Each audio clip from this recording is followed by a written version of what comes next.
Every night life beats you up a little. Stress leaves marks, worry creates cracks, fear breaks pieces off, disappointment wears you down. And when you wake up the next morning, your mind is damaged, not broken, but damaged. And most people ignore it. They just push through, wondering why they feel weaker every single day. Here's what nobody tells you. Your mind isn't a machine that runs forever without maintenance. It's more like a house. And every day that house takes damage. A storm hits it. The foundation settles. The walls get scratched. The roof gets worn. And if you don't fix the damage, eventually the whole thing collapses. The ancient Stoics understood this better than anyone. These weren't soft philosophers sitting in comfortable rooms talking about theories. These were men who faced real damage. Marcus Aurelius ruled Rome while dealing with wars, plagues, and betrayals. Epictetus was a slave whose leg was broken by his master. Seneca watched everything he built get torn away from him. They knew about damage, and they knew something else. You either repair your mind every morning, or you let it crumble. This isn't about being perfect. This isn't about never getting hurt. Life will hurt you. That's guaranteed. The question is, will you fix the damage, or will you let it pile up until you can't function anymore? Today, I'm giving you 12 simple repairs, not complicated philosophy, not fancy techniques that require an hour of your morning. Simple fixes that anyone can do. Each one targets a different kind of damage, and together, they'll keep your mind strong enough to handle whatever today throws at you. Seneca said something that changed how the Stoics saw every morning. Begin at once to live, and count each separate day as a separate life. Every morning is a fresh start, but only if you actually start fresh. Only if you fix yesterday's damage instead of dragging it into today. Before we start, hit that like button. Share this video with someone who needs their mind repaired. And subscribe to this channel, because we're not here to entertain you. We're here to rebuild you. And don't skip any part of this video. Marcus Aurelius wrote in his private journal every morning, not to inspire others, to repair himself, to fix the damage before he stepped into a world that would damage him again. He understood that mental strength isn't something you have or don't have. It's something you build every single morning. Your mind is damaged right now. That's not an insult. That's reality. The only question is, are you going to fix it or ignore it? Type this in the comments if you're ready. I fix my mind every morning. Number 1. Throw out yesterday's trash. You wake up, and the first thing your brain does is hand you yesterday's garbage. The argument you had, the mistake you made, the opportunity you missed, the embarrassing thing you said. Your mind dumps it all right back in your lap like it just happened 5 minutes ago. And here's what most people do. They pick it up. They carry it. They spend their entire morning replaying it, analyzing it, beating themselves up over it. Then they wonder why they feel heavy before they even get out of bed. Seneca watched people do this their entire lives. Carry trash from yesterday into today, from last week into this week, from years ago into right now. And he said something simple but powerful. True happiness is to enjoy the present without anxious dependence upon the future. But you can't enjoy the present when you're dragging the past behind you. Here's the truth about yesterday. It's done. Completely done. You can't change what happened. You can't unsay what you said. You can't undo what you did. The only thing you can control is whether you're going to keep carrying it or not. Think about actual trash. You wouldn't take yesterday's garbage out of the bin and carry it around with you all day. That would be insane. Yet that's exactly what you do with mental trash. You pull it out of yesterday and carry it into today, then into tomorrow, then into next week. Your mind becomes a landfill of old garbage that should have been thrown out a long time ago. The Stoics practiced something every morning. They would consciously let go of yesterday, not by pretending it didn't happen, not by suppressing it, but by acknowledging it and choosing not to carry it forward. They understood that yesterday has no power in today unless you give it that power. Here's your first repair. Take 30 seconds.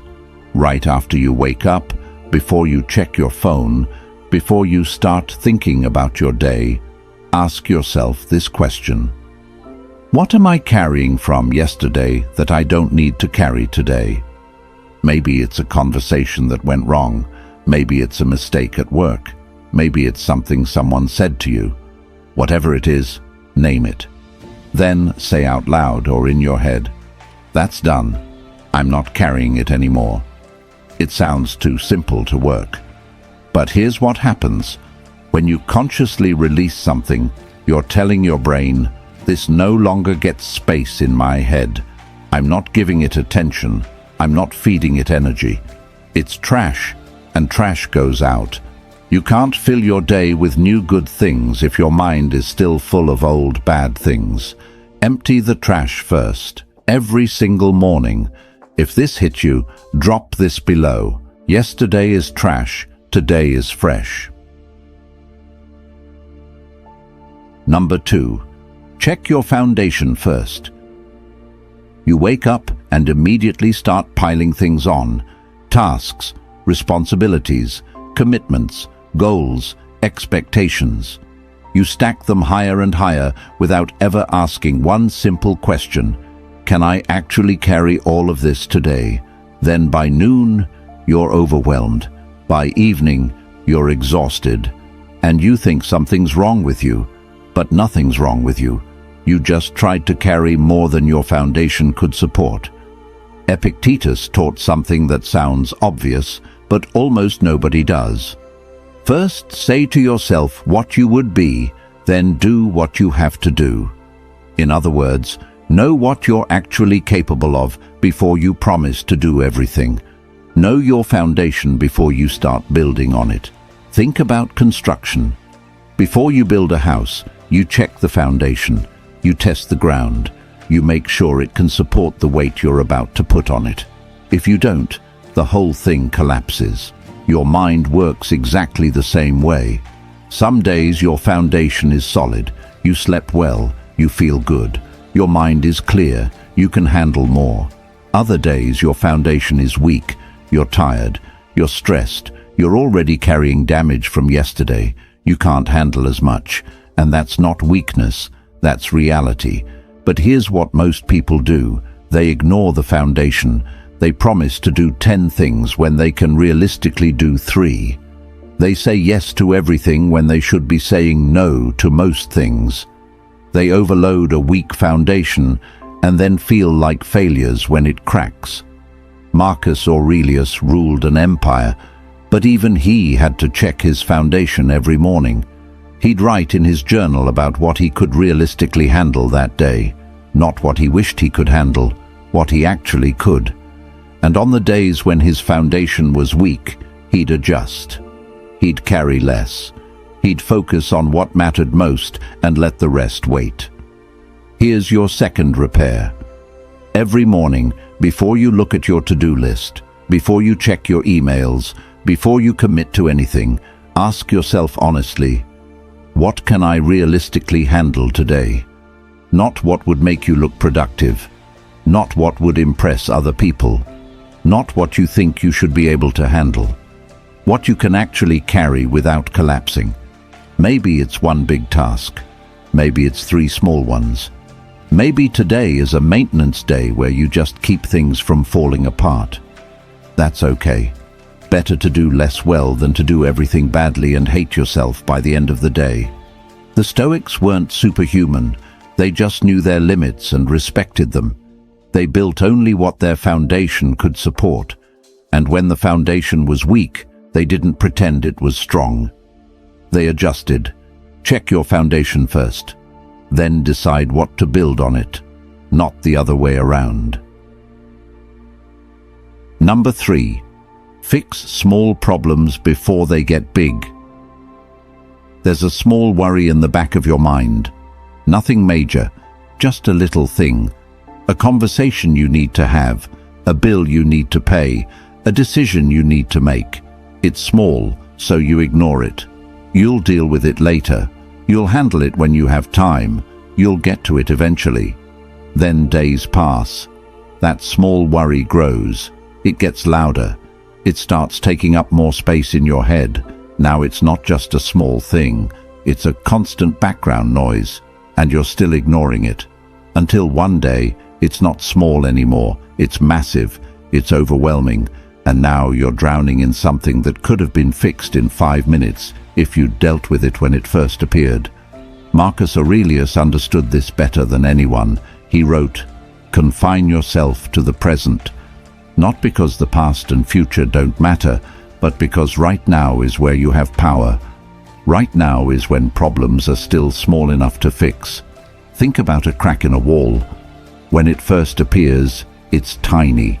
You can seal it in seconds. But if you ignore it, water gets in. The crack spreads. It gets deeper. It gets wider. Eventually, the entire wall collapses. And fixing a collapsed wall is 1,000 times harder than sealing a small crack. Your mind works the same way. A small worry is a crack.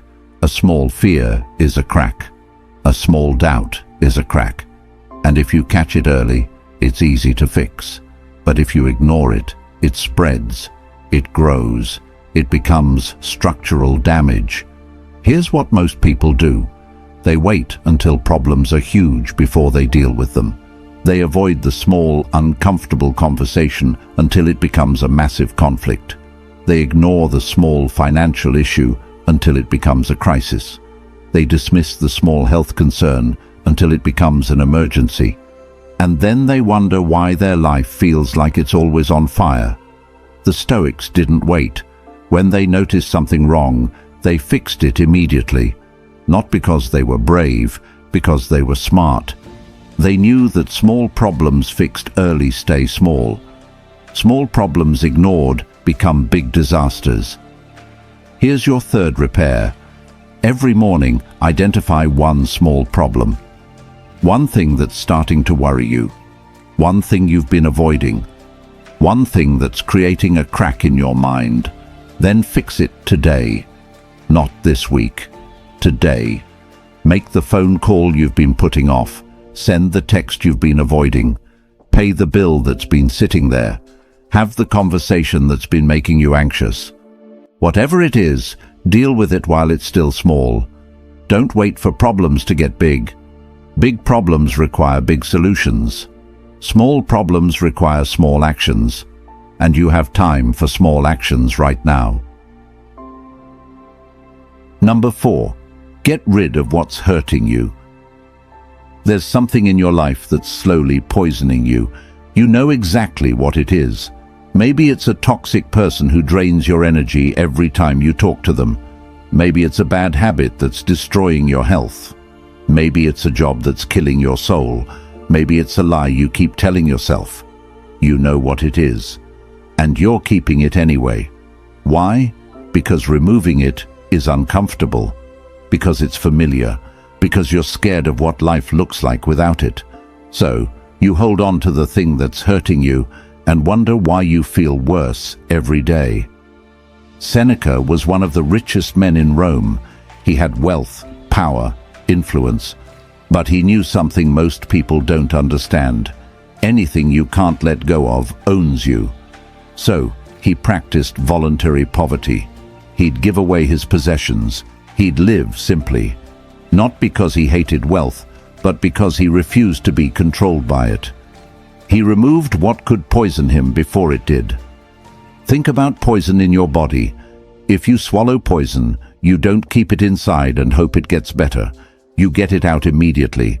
You do whatever it takes to remove it, because you know it will kill you if you don't. But with mental and emotional poison, people do the opposite. They know something is toxic, and they keep it anyway. That friendship that makes you feel small every time you see them. Poison. That habit of scrolling through social media, comparing yourself to others. Poison. That relationship where you're constantly anxious and walking on eggshells. Poison. That belief that you're not good enough. Poison. You know it's hurting you, and you're still holding on. Here's what the Stoics understood. Sometimes removal is the only solution. You can't fix poison. You can't negotiate with toxicity. You can't make something healthy that's fundamentally destructive. You can only remove it. Epictetus said it plainly. Make the best use of what is in your power and take the rest as it happens. Part of what's in your power is deciding what gets access to your life, what gets space in your mind, what gets to influence your emotions. And when something is poisoning you, removing it is absolutely in your power. Here's your fourth repair. Identify one thing in your life that's slowly poisoning you. Be honest. You know what it is. Then make a plan to remove it. Not someday. This week. Maybe you can't remove it instantly. Maybe it takes planning. That's okay. But start the removal process today. Set the boundary. Have the conversation. Make the change. Begin the detox. You can't heal while you're still consuming poison. And you can't build a strong mind while toxic things are rotting it from the inside. Get rid of what's hurting you, even if it's hard, even if it's scary, even if part of you wants to keep it. Your mental health is worth more than your comfort. Let me see this affirmation below. I remove what's poisoning me. Number 5. Decide what you won't break. You compromise on everything, and that's why nothing in your life feels solid. Someone asks you to do something that violates your values, and you do it anyway because saying no is uncomfortable. You set a boundary, but then you let people cross it because you don't want conflict. You make a promise to yourself, but you break it the moment it gets difficult. You bend on everything. And when everything bends, everything breaks. Cato the Younger understood something most people never learn. Some things must be unbreakable or nothing matters. He had principles that were non-negotiable, not because he was rigid, but because he knew that if he compromised on what mattered most, he'd end up compromising on everything. When Julius Caesar offered to spare his life if he'd just accept Caesar's rule, Cato refused. He chose death over compromise. That sounds extreme until you understand what he was protecting: his integrity, the one thing that, if lost, meant nothing else mattered. He'd rather die with his principles intact than live without them. You're not going to face that kind of choice, but you face smaller versions every single day, and every time you compromise on what you said was important, you're training yourself that nothing is actually important. You're teaching yourself that your word means nothing, that your boundaries are suggestions, that your values are negotiable. Think about a building. It has load-bearing walls. These walls hold everything up. If they crack, the entire structure collapses. You can renovate other walls. You can change the paint. You can move furniture. But the load-bearing walls must stay solid, or the whole building falls. Your principles are your load-bearing walls. They're what holds everything else up. Your self-respect, your relationships, your sense of purpose, your mental health. All of it depends on those core principles staying solid. And every time you compromise them, you're cracking a load-bearing wall. Here's your 5th repair. Every morning, decide on 3 things you absolutely will not compromise on today. Not guidelines, not goals, non-negotiables. Maybe it's, I will not lie, even if the truth is uncomfortable. Maybe it's, I will not skip my workout, no matter how I feel. Maybe it's, I will not let people disrespect me, even if it creates conflict. Whatever they are, write them down. Say them out loud. Make them real. Then when the day tests you, and it will test you, you already know the answer. You already decided. There's no negotiation. There's no just this once. The wall doesn't bend. Marcus Aurelius had one simple rule that guided everything. Waste no more time arguing about what a good man should be. Be one. He didn't debate principles, he lived them unbreakably. Decide what you won't break, then don't break it. Not today, not ever. Number 6. Let the pressure out. You're holding everything inside, the stress, the anger, the fear, the truth you're too scared to say, the feelings you're too proud to admit. You're sealing it all in, thinking that's strength, thinking that's control. But it's not. It's a pressure cooker, and pressure cookers explode. Marcus Aurelius ruled the most powerful empire in the world. He had to appear strong, composed, in control at all times. But he knew something crucial. If you don't release pressure, it will destroy you from the inside. So, every morning, he wrote in his journal, brutal truths, real fears, honest struggles. He gave the pressure a way out before it tore him apart. Think about a sealed container. Put heat and pressure inside it with no release valve, and eventually it bursts. The container doesn't get stronger by holding more pressure. It gets destroyed by it. Your mind works the same way. That argument you need to have but keep avoiding. Pressure building. That emotion you're suppressing because you think showing it makes you weak. Pressure building. That truth you're hiding because you're afraid of how people will react. Pressure building. Every day you hold it in, the pressure increases. And one day, something small will happen and you'll explode over something that doesn't even matter because you've been holding in everything that does. Here's what most people believe. If I just hold it together, the pressure will go away on its own. It won't. Pressure doesn't disappear. It either gets released in a controlled way or it explodes in a destructive way. Those are your only two options. Epictetus taught his students something uncomfortable. If you want to improve, be content to be thought foolish and stupid. You know what that means in practice? Say the uncomfortable thing. Admit the truth, even if it makes you look weak. Let the pressure out, even if it's not pretty, because holding it in to look strong actually makes you weak. Here's your 6th repair. Every morning, release one piece of pressure. Say one uncomfortable truth, either to yourself or to someone else. Maybe it's admitting, I'm overwhelmed and I need help. Maybe it's telling someone, what you said yesterday hurt me. Maybe it's confessing to yourself, I'm scared and I don't know what I'm doing. Maybe it's having the conversation you've been avoiding for weeks. It doesn't have to be dramatic. It just has to be honest. You're not looking for a solution. You're not trying to fix everything. You're just letting some pressure out so it doesn't build to the point of explosion. Strong people don't hold everything in.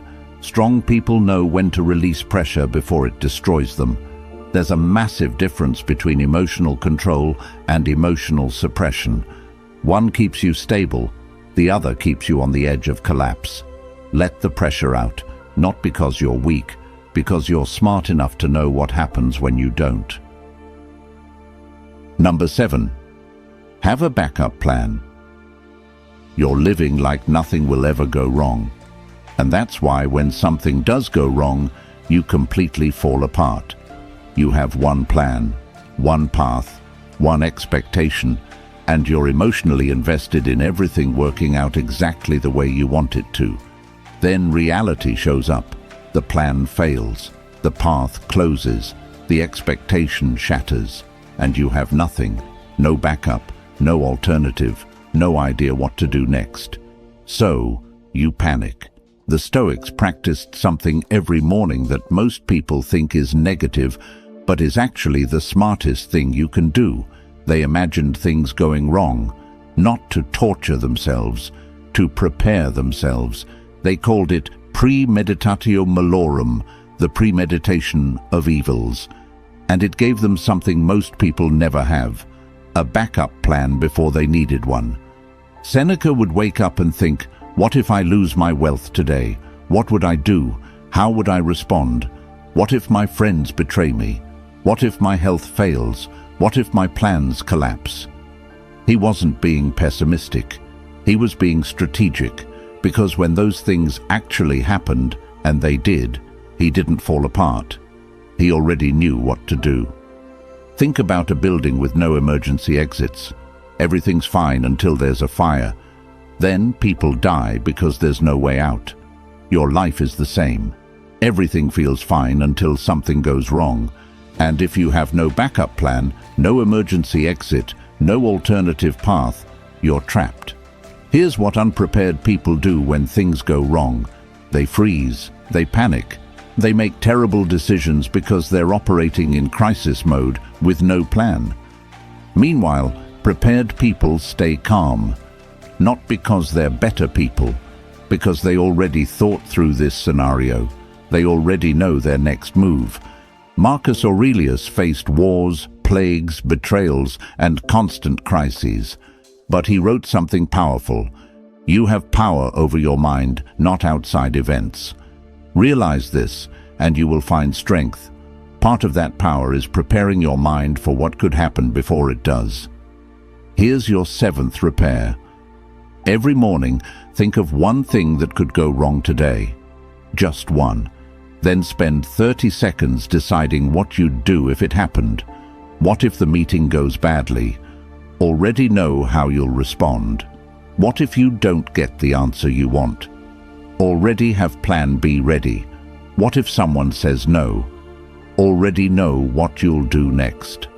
What if you fail? Already know how you'll recover. You're not manifesting problems. You're removing panic from the equation. Because when things go wrong, and they will, you won't have to figure out what to do while you're drowning. You'll already know. Backup plans aren't pessimistic, they're smart. And they're the difference between people who survive crises and people who get destroyed by them. Number 8. Clear the junk first. Your phone is on your nightstand. Your alarm goes off. And before your eyes are fully open, before you've taken a full breath, before you've had a single thought of your own, your hand reaches for it. And in that moment, you've lost the day. Within seconds, your mind is flooded. Emails, messages, news, other people's opinions, other people's problems, other people's emergencies. Your brain, which was fresh and clear 30 seconds ago, is now cluttered with information that has nothing to do with what you need to do today. The Stoics were obsessed with protecting their mornings, not because they were antisocial, because they understood something most people ignore. The first thoughts that enter your mind set the tone for everything that follows. Let garbage in first, and your whole day runs on garbage. Epictetus taught in a simple school with almost nothing in it. No luxuries, no distractions, no clutter, just the essential tools for learning. Why? Because he knew that a cluttered environment creates a cluttered mind, and a cluttered mind can't think clearly. Think about trying to work in a room filled with trash, papers everywhere, junk piled up, stuff covering every surface. You can't focus, you can't think, you can't create. Not because you're incapable, but because the environment is chaotic. Your mind works the same way. When you check your phone first thing, you're dumping trash into a clean space. You're cluttering your mind before you've had a chance to use it. That email stresses you out. That news article makes you angry. That social media post makes you feel inadequate. And now you're starting your day from a place of stress, anger, and inadequacy. Not because anything actually happened to you, because you voluntarily consumed other people's chaos. Here's what most people don't realize. You don't have to let the world into your head. You have a choice. You can protect your morning mind, keep it clear, and use it for what actually matters to you. Or you can hand it over to whoever screams the loudest on your phone. Here's your 8th repair. The first 30 minutes you're awake, nothing external gets access to your mind. No phone, no news, no social media, no emails, no other people's voices, just you. This will feel uncomfortable. Your brain will tell you you're missing something important. You're not. What you're actually doing is giving yourself 30 minutes where your thoughts are your own, where your mind is clear, where you can actually think instead of just reacting. Use those 30 minutes however you want. Sit in silence. Think. Plan your day. Read something meaningful. Move your body. It doesn't matter what you do as long as it's intentional and it's yours. The world will get access to your mind eventually, but not first. Not when your mind is at its clearest and most powerful. That time belongs to you. Type this declaration below. I protect my morning from noise. Number 9. Put good stuff in your head. You wouldn't eat garbage for breakfast and expect your body to perform well. So why do you feed your mind garbage and expect it to be healthy? The first thing you consume mentally sets the tone for how your mind operates all day. Feed it negativity and you'll think negatively. Feed it outrage and you'll be angry. Feed it comparison and you'll feel inadequate. Feed it fear and you'll be anxious. Your mind becomes what you feed it. Marcus Aurelius was incredibly careful about what he allowed into his mind. He wrote, "The soul becomes dyed with the color of its thoughts." He wasn't being poetic. He was being literal. Whatever you consume mentally colors everything else you think about afterward. Think about a water filter. Put clean water through it, and clean water comes out. Put contaminated water through it, and contamination comes out.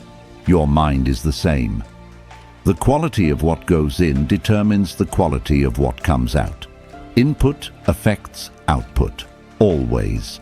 Here's what most people do.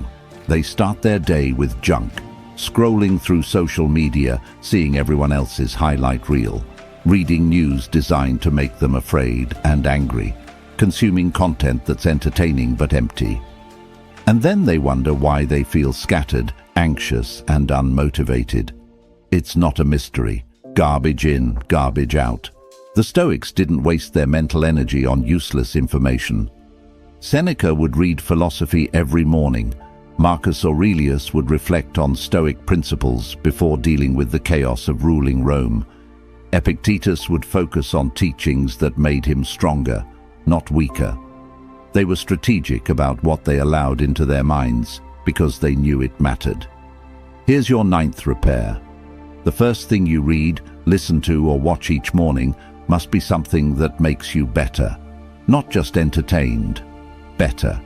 Maybe it's reading something philosophical. Maybe it's listening to something educational. Maybe it's watching something that inspires you to grow. The specific content doesn't matter as much as the intention. You're feeding your mind quality instead of junk. This doesn't mean everything you consume has to be serious and heavy. It just means that the first input, the first food your mind gets, should be nutritious. You can have junk food later if you want, but don't start with it. Your mind will crave the junk at first. That's normal. It's been trained to expect it. But the more you feed it quality, the more it will start craving quality instead. You take care of your body by being careful about what you eat.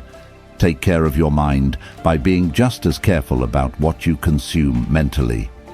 Quality input creates quality thinking. Junk input creates junk thinking. It's that simple. Share this commitment in the comments. I feed my mind quality, not junk. Number 10. Test yourself on purpose. You avoid discomfort. You eliminate challenges. You take the easy path whenever it's available, and you wonder why you feel weak. Here's the truth. You don't know what you're capable of because you never test yourself. You stay inside your comfort zone, convincing yourself you're strong, but you have no proof, no evidence, no real test. And the moment life forces discomfort on you, you collapse because you've never practiced handling it. Musonius Rufus, one of the great Stoic teachers, had a philosophy that sounds crazy to modern people. He believed you should intentionally make your life harder, not because suffering is good, but because practicing discomfort prepares you for when discomfort is forced on you. He'd fast when he had food. He'd sleep on hard surfaces when he had a bed. He'd endure cold when he had warmth. Why? Training. Think about athletes. They don't wait until game day to find out if they're strong enough. They train. They push themselves. They test their limits in practice so they know what they can handle when it matters. Your mind works the same way. If you never test it, you have no idea if it's actually strong or just untested. Here's what untested strength looks like. Everything's fine until something hard happens. Then you break. Not because you're weak, but because you never practiced being strong. You never built the mental muscle. You never tested yourself under pressure. So when pressure arrives, you have nothing to draw from. The Stoics understood something modern comfort culture has forgotten. Comfort makes you weak. Not a little weak, dangerously weak. Every day you choose the easy path, you're training yourself to be someone who can't handle the hard path. And life doesn't care about your preference. It will give you hard whether you're ready or not. Here's your 10th repair. Every morning, do one thing that's uncomfortable on purpose. Not because you enjoy it, but because you're testing yourself. Take a cold shower even though warm is available. Do a hard workout even though you could skip it. Have a difficult conversation even though you could avoid it. Sit in silence even though you could distract yourself. Choose the harder option even though the easier one is right there. It doesn't have to be extreme. It just has to be harder than what you'd normally choose. You're not punishing yourself. You're training yourself. You're proving to your mind that discomfort doesn't equal danger, that you can handle hard things, that when life tests you, you'll be ready. Epictetus said, "Difficulties show what men are made of." But here's the key. If you never face difficulty intentionally, you won't know what you're made of until it's too late. Test yourself before life tests you. Build strength in practice so you have it when it matters. Number 11. Check for damage daily. You ignore small problems until they become massive disasters, and then you act surprised when everything falls apart. A small crack appears in your mental health, a little stress, a bit of anxiety, a moment of doubt. It's small, so you ignore it. You'll deal with it later. Then days pass. The crack spreads, the stress builds, the anxiety grows, the doubt becomes constant, and you're still ignoring it. Until one day, you're not dealing with a crack anymore. You're dealing with a collapse. Marcus Aurelius ruled an empire, but every single day he checked in with himself. He'd write in his journal. He'd examine his thoughts. He'd assess his mental state. Not because he was weak or insecure, because he knew that small damage caught early is easy to fix. Small damage ignored becomes catastrophic. Think about a car. You don't drive it for years without checking the oil, the tires, the engine. You do regular maintenance because you know that small issues ignored become expensive repairs. Your mind needs the same maintenance. But most people never check. They just keep driving until the engine blows. Here's what people do instead of maintenance. They wait for crisis. They ignore every warning sign, every small problem, every early symptom. Then, when they're completely broken down, they finally pay attention. And fixing a complete breakdown is 1,000 times harder than maintaining along the way. The Stoics practiced daily self-examination, not to judge themselves, not to beat themselves up, to catch problems early. Seneca would review his day every evening, asking, "What did I do well? What did I do poorly? What needs to change?" He was doing maintenance. Here's your 11th repair. At the end of your morning, before you fully step into your day, do a quick check-in. Ask yourself 3 simple questions. What did I repair this morning? Look at what you've fixed, what damage you've addressed, what you've improved. What's starting to crack? Look for early warning signs: small stress, growing worry, beginning doubt. Catch it now while it's small. What needs attention today? Identify one thing that needs maintenance, one area that's weakening, one problem that's developing. This takes 2 minutes, maybe less. But those 2 minutes can prevent a breakdown that takes months to recover from. Because when you catch damage early, repair is simple. When you ignore it until it's massive, repair is overwhelming. Most people only pay attention to their mental health when it's in crisis. That's like only paying attention to your car when it breaks down on the highway. By then, you're stranded, you're stuck, you're in emergency mode. Do maintenance, check for damage, catch problems early. Not because you're paranoid, but because you're smart. Number 12, build something that lasts. Everything you're doing right now is temporary. The email you're stressed about won't matter next week. The meeting you're worried about will be forgotten in a month. The problem that feels massive today will be irrelevant in a year. You're spending your entire life on things that don't last. And that's why you feel empty. Marcus Aurelius understood this deeply. He was the most powerful man in the world, but he knew that his power was temporary. His empire would fade. His decisions would be forgotten. His name would eventually mean nothing. So he focused on one thing that could last: his thoughts. He wrote them down every morning, not for publication, not for fame, for permanence. And 2,000 years later, his words still help people. That's what lasts. Think about your typical morning.